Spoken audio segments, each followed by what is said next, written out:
Wer macht denn da eine Musikprobe?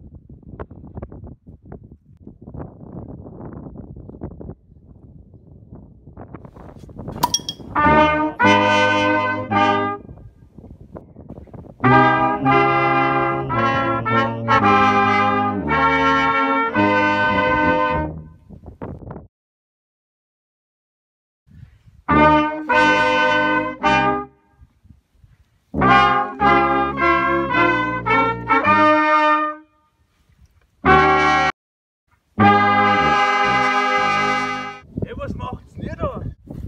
Die bessere Frage ist doch, was macht denn eigentlich der da unten?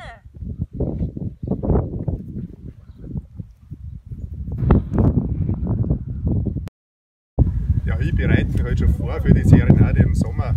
Da laden wir nämlich die Stockerl in Wasserburg zum gemütlichen Grillabend ein, damit sie uns ein Bier mitbringen können. Das darf auch gerne ein Unnötig sein.